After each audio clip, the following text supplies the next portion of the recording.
Sorry. You go first, Sophia. Hello, I am Sophia Ren.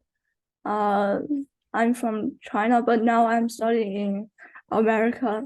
I go to Sierra Canyon School, a private school in Los Angeles. Your grade? Sorry. Uh, I'm an upcoming sophomore. Okay. Hello, my name is Alice Trinh. I'm going to West Ranch High School. I'm still not used to saying that, but I'm going to be an incoming ninth grader, and I live here in Santa Clarita. And that's it, Daniela. Danielle, you want to like just simply introduce yourself? Yeah. Hi, my name is Danielle. I just graduated from Granada Hills Charter High School, and this fall I will be starting at UC San Diego. Okay, Sophia, now you can start. So we will ask you a few questions. So the first one, when you become the president, what challenges did you face? So I was president of our robotics team at Granada Hills Charter High School, and I was actually part of the team for all 4 years in high school. I became president in my third year, so when I was a junior, and the biggest challenges that I faced were because of COVID. So that was the year that we just came back from the pandemic. And actually, our team was very inexperienced because pretty much everyone graduated, and most of our mentors were also way less involved. And I think there was a total of like 5 people on our team who had actually been through a full build season. And I was not one of those people. So I didn't really know what I was doing. And I just had to figure it out as I went on. Oh, I think oh you're wait, muted, Alice. yeah. Oh, sorry. So speaking of robotics, how did your interest in robotics start? Like, was there like a specific event or experience that like really sparked your interest, or have you just like always loved it? I think most people get interested in robotics when they see our outreach events. So we go to elementary schools, middle schools, public libraries to do robot demos, and sometimes we teach classes as well. But I actually was not inspired by that. I grew up with a lot of technology around me, and I just knew that that would be my career path. I would do something related to technology because I really like cutting edge things. Like my dad always got the newest iPhone from his company, and I would always like playing around with it for slideshow presentations at school. I love the computer lab. I was in a coding club in elementary school. That was when we first started the coding club there. And then in middle school, I was a little bit less active. I did take a couple coding classes, but I saw high school as like my big opportunity to get more involved. Okay. And what interests you of becoming the president of the robotics team? So I know that some people will just join the club but not become the president. Yeah. Are you asking about like how I became president? Yeah, why did you choose to become the Mm. president? Okay, so I started off as a programmer and I came in with little to no programming experience, but I learned along the way and I thought the team was really fun. So it's structured as a class. So instead of joining and leaving like during the school year, you have to commit to the team and there are interviews to get in. Um, so it just kind of happened.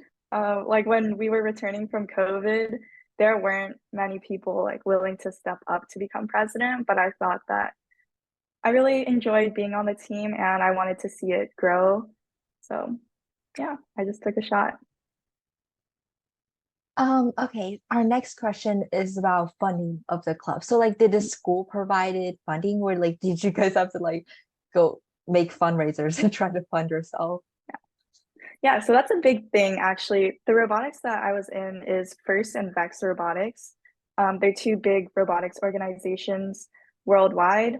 The biggest one is FIRST Robotics, that's also known as FRC. And there are thousands of teams around the world. And like at the championship, there were what, over 20,000 people there. Um, so yeah, it's a big thing. And all the California regionals, I think there's about 8 of them, maybe, but at the regional competitions, there's only 6 a year, and you don't go to all 6 unless your team really wants to. But it's very expensive to get in. So each registration costs like $5,000, or it costs $6,000 for the first one, and then additional $3,000 for every regional you go to. And then you also have to pay registration for the championship if you qualify. So it is a lot of money, and then you also have to fund building the robot. And in total, for our second year, we did raise our budget so that we could provide more materials to get better results. And we ended up with a budget of around $80,000. So yeah, raising money for that was definitely a challenging feat. But good thing is it's a big program, so a lot of companies know about it. And most FRC teams know to apply for corporate sponsorships, especially in like the aerospace area. Like Northrop Grumman is one of our big sponsors, and people usually look in our local organizations. So local businesses like to support these kinds of efforts because we're also helping the community in giving workshops and spreading awareness of STEM. So one of our other big sponsors was SoCal Gas, especially because of the gas leak that happened around Porter Ranch. Our school is very close to that, so they gladly supported us in that. Okay. So when you arranged your club, did you face any challenges and how did you overcome them? So as I mentioned before, our main challenge was with COVID, and the way that we overcame that, like our whole team knew that we had to focus on skill development. And also I felt that there was a communication gap, and that was one of the biggest changes I made as president. I actually restructured our entire organization. So robotics, a lot of people think of it as just engineering, but in these robotics programs, there's both engineering and business. So being the president, you kind of connect the two together. On the engineering side, there's things like computer aided design. So you model the actual robot on the computer before we send it out to make parts.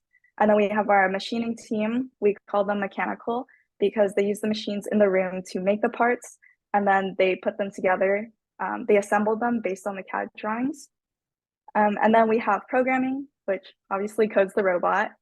And then electronics and pneumatics, which wires the robot. And if we have air on the robot, they wire all that in. So there's a lot that goes on within the team. And previously, this team has been around for over 20 years. So it became a student-ran team, I think in 2016 or something close to that. So before that, there was a mentor who was very involved in helping all parts of the team. And then after he left, our team decided to become student-led. And what that means is we have mentors, they're industry professionals, but they mostly just provide guidance for us. And it's up to us to decide where we want to see the team go. And what I did was, instead of having the president and then 12 leads directly under the president, so their meetings were with like half of the team. That was their leadership meetings.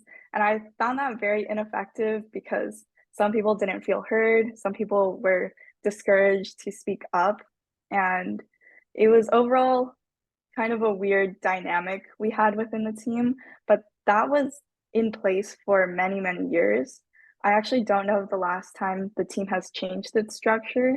So I changed it to different compartments. So we have FRC and BEX. Since they're two separate competitions, we have two separate leads for them.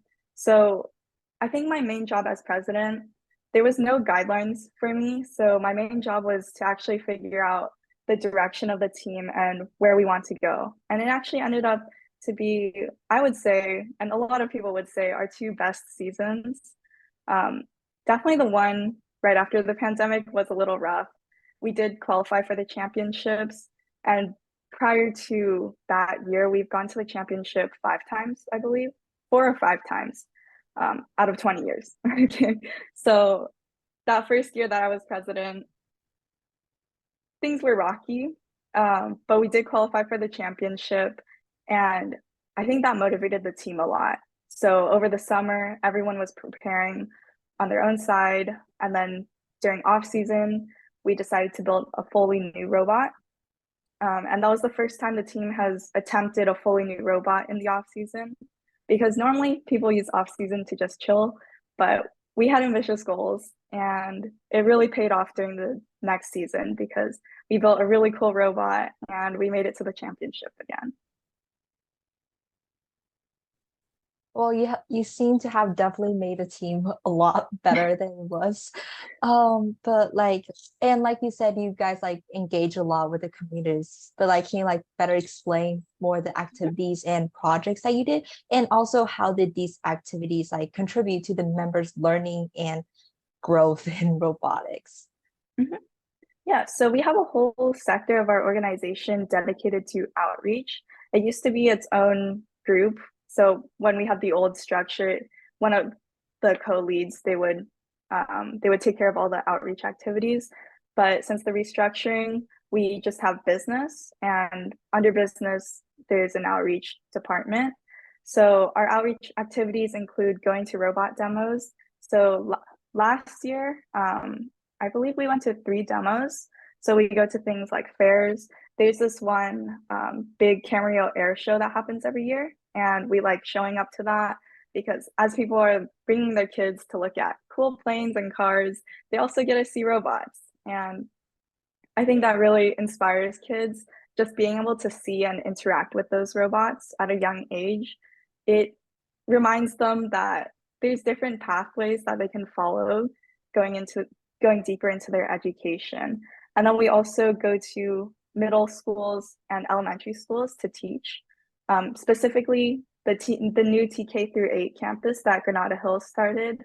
So every week we would send a couple kids to go to that campus, and they would bring first Lego League materials, and just teach the students there, have fun. We used to do Lego Mindstorms, but we've gone through a couple different kits. So we did the Vexgo kits for a bit, and first Lego League is a competitive, I believe it goes from ages 4 to 12.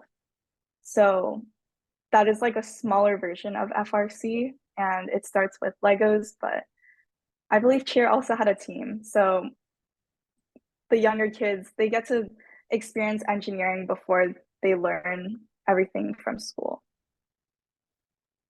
Okay, so throughout your time as the leader, did you do some exciting and challenging projects? Projects, I would say like the entire team is doing a project, because as a lead or as president, your main job is to oversee and make sure that things run smoothly. So there's nothing that was like my project. We built robots, obviously.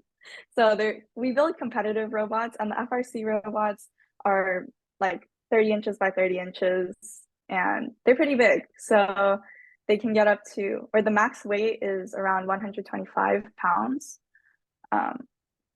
And the way the field is set up is it's 3 robots versus 3 robots. And every game, it's collaborative, but it also has a competitive part. So all the they're called alliances. So you get alliances of 3 robots. And before playoffs, you get to you're randomly matched with other teams. So you are driving your own robot on the field, but you're also collaborating with 2 other teams to try to outscore the opposing alliance. Okay, next question. As the leader of the robotics club, what do you believe was like some of the really important skills that you had to like make this all possible? I think, okay, leadership skills is definitely a must. I mean, but that's very broad, right? So communication skills is very important, because when you're dealing with a lot of people, miscommunications happen, conflicts happen, and you just have to be able to resolve them and move on. I would also say organizational skills are very important, just making sure that you're on top of deadlines, you're friendly with everyone, because as president, you're also interfacing with people outside of the team. So I was mainly in charge of interfacing with community organizations or other teams, mentors of other teams, and just building good relationships within the community is very important. And I think that's overlooked a lot in FRC. Some presidents don't put as much emphasis on creating that network with other teams. Okay, so I know as the leader of the robotics team, you need to do a lot of stuff. So how did you balance academic responsibilities and your team? Okay. Yes, robotics is definitely a major time commitment. I know a lot of academic teams and sports teams are the same. I would say the level of involvement from every member varied. So some people were putting in the minimum hours per week. And since we were a class, that was okay because they still had to show up 3 days a week. For 2 days, it was 2 hours. And for the third day, it was 1 hour. But during build season, that was the intensive 6-week period that we had to build our big robot. We highly encouraged people to stay until 6 p.m. or even 8 p.m. every day. And then we would come in Saturdays from 9 to 3 p.m. So the time commitment definitely varied. For me, of course, I went all in. So I was staying late every single day. And even when I got home, I put in hours to make sure that our team would run smoothly. So how did I balance? I'm not sure. Like, I don't know if I would recommend this, but I did skip school a lot, but for good reasons. So I really believe that you should follow what you're passionate about. And I knew that I was passionate about the robotics team. So I spent a lot of time like trying to make it the best that I could because I knew that I only had 2 years and I really wanted to change the team culture. It was a lot about the team that I wanted to change. And in order to do that, I had to spend a lot of time on it. And I think people have different priorities in life. So you do have to figure out what you want to prioritize. So I prioritized robotics. My academics, however, did not suffer because luckily I would say I'm good at school. And what that means is I could show up to class, absorb content, and I didn't necessarily have to do all the homework. And I would just take tests and I'd be okay at them. I know people are not as good at taking tests and they might have to spend more time studying, but that's honestly just a balance that you have to find yourself.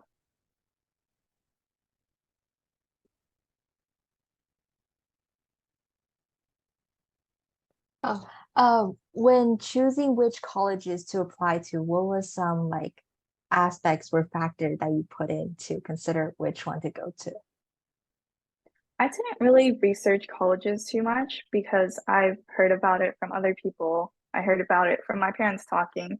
So I had a general idea of what colleges were known for and what they were good at.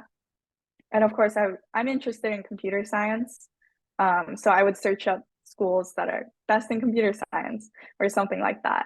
First of all, I knew I did not want to be in the middle of the US because I like the coast. I don't like being in the middle of nowhere. And then also like job opportunities. There's a lot more job opportunities on the West and also the Northeast. So that was something that I considered. And also, we live in California, so I think it would be a shame to not go to a California school because all of the UCs are really good and we get it for a good deal. So I definitely considered most of the UCs. Riverside and Merced and Davis, I did not really consider because their academics just were not as strong and I didn't really like the area that much. In terms of private schools, I did apply to a couple.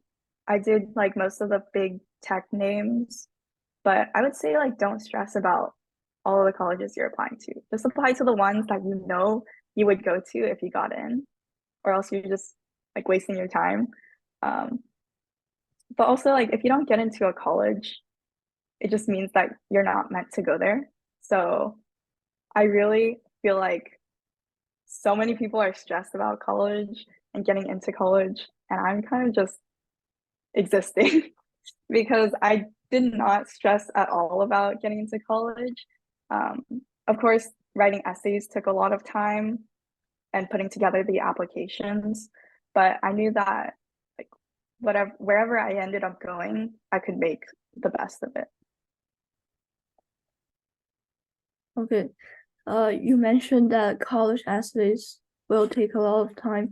So can you share some tips or insights on how you approach writing your college essays? Yeah, so college essays, they're really about storytelling.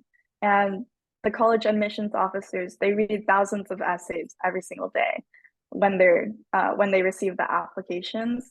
So if you want to write something that stands out, you have to write a memorable story, something that's close to your heart.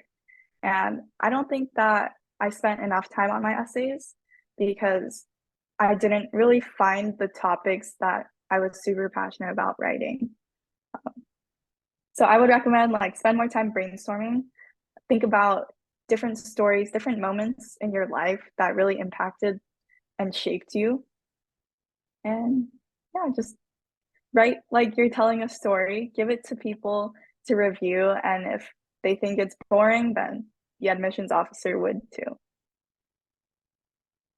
Okay. So next, so like first during the summer, since we get almost 2 month break. So like, did you do anything during the summer to like prepare, or were you just like relaxing, trying to release stress from school? Um, okay, well, the summer was interesting. For my junior year, going to senior year that summer, I actually landed an internship at Boeing, and that was because of robotics. I found a team at one of the competitions that I really liked, and I visited their workshop. And when I was there, I talked to their lead mentor, who was actually the chemistry lab manager at Boeing. And he runs this internship every single year for high school students. And I was literally the perfect age. So I met him at the perfect time. And normally you have to be at one of the partner schools to participate in the internship because the school is the one who selects the students who are allowed to go. But we were talking about like my career and what I'm interested in. And I said that I was interested in automation and machine learning.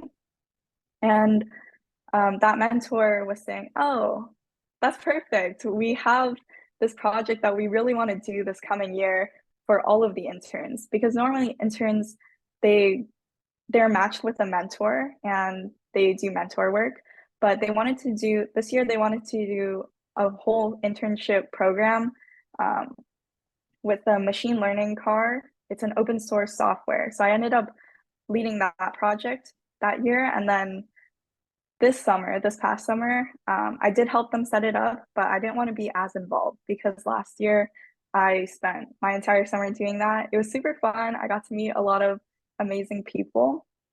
Um, and I spent time away from robotics, which was slowly eating up a lot of my time. So I would say over the summer, just find something that's fun, that's exciting for you, and yeah, just have fun with it. Okay. So did you attend any summer programs or do you think internship is more important? Okay, so I'll go through like my entire high school. My first summer, that was the summer that I just the pandemic just hit and I just finished my first year at robotics. I was not really happy with where I was. I felt like I didn't know programming still. So I decided to take a certification exam and I got a C++ certification. So I spent my entire summer pretty much studying for that. But I also started to get involved in volunteering because I hadn't really volunteered before, but I saw this organization called Robotics for All. And what they do is they run STEM programs. And since the pandemic, they ran virtual STEM programs for underprivileged students. So I got involved with that first as a teacher, and then I went into a bunch of different roles. And that's something else I would recommend, just exploring. And if you're in an organization already, it doesn't hurt to poke around to find something that you like more or just to gain more experience. So I was in the teaching aspect. I also did business development right when they started the business development internship. And then I was an intern lead. So I managed other business development interns. Then I became secretary of the organization. So I really just got a ton of different experiences from that. And that bled into my second summer. I think my second summer, I pretty much spent the entire time on that organization. I don't really remember doing anything else. I think I also traveled a bit. And then third summer, that was the Boeing internship. I also got into a program. It wasn't necessarily a program. It was a conference. So it was an open air conference, 5 days at an island off the coast of Seattle. So that was really fun. I got in because I volunteered at another organization called Code Day. That was only for like a couple months, but they invited me to the conference and they covered my conference fee. So I ended up talking about robotics there. So I was one of the speakers, and that was a really great experience. And then leading up to my last summer, so this summer, I really wanted to enjoy my summer and I didn't want to jam pack everything like I did my previous summers. I did take a math class for extra credits because I thought it would be free, but it wasn't. Because as a high schooler, you get community college courses for free. And then I forgot that once I graduate high school, I don't get that privilege anymore. But it's okay because the credits are still transferable to my college. Well, it sounds like you definitely had a very resourceful yet fun summers the past 4 years. And other than robotic club, was there like any other extracurriculars that you did that you think like really helped you set like to get into your college? I would say Boeing definitely helped because that aligned with my passions or what I thought I wanted my career to become. Um, and also volunteer organizations. So Robotics for All was a big part of it. Code Day, I didn't spend that much time in, but it probably still helped my application. I think one big thing about my application that's different from other people is that it's very centered around what I want my career to be. So it's very centered around robotics, software engineering, even though I don't want to become a software engineer. Um, so that's why I have a lot more leadership experiences because I enjoy working with people more than I do with the computer. But I still like being adjacent to that field. Okay. And did you attend any robotics competitions? Yeah. So we built competitive robots.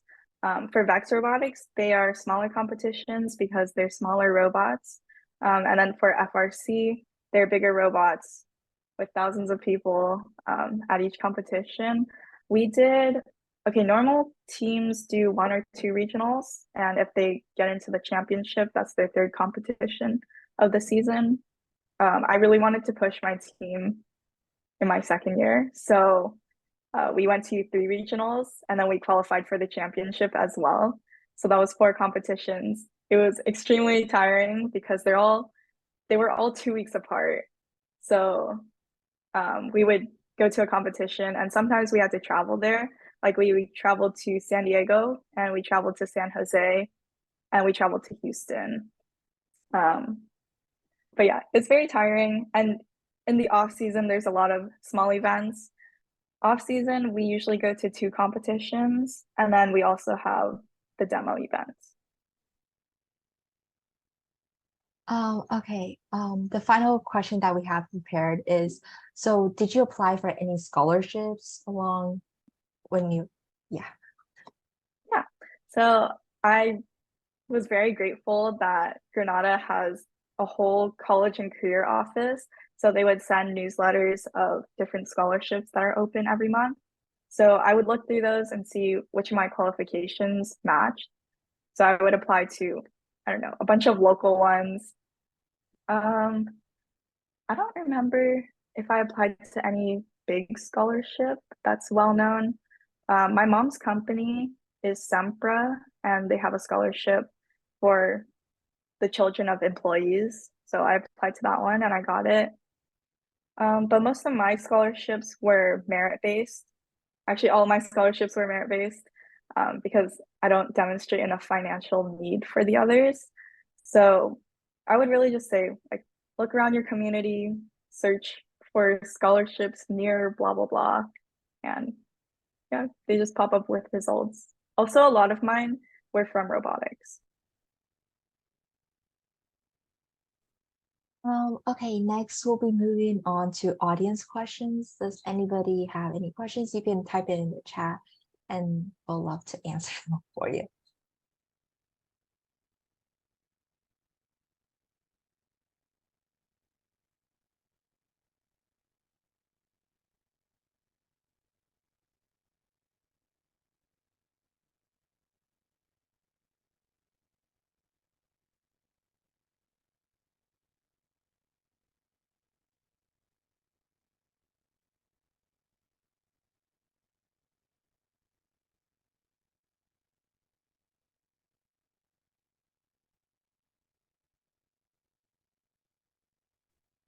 Anybody, any questions?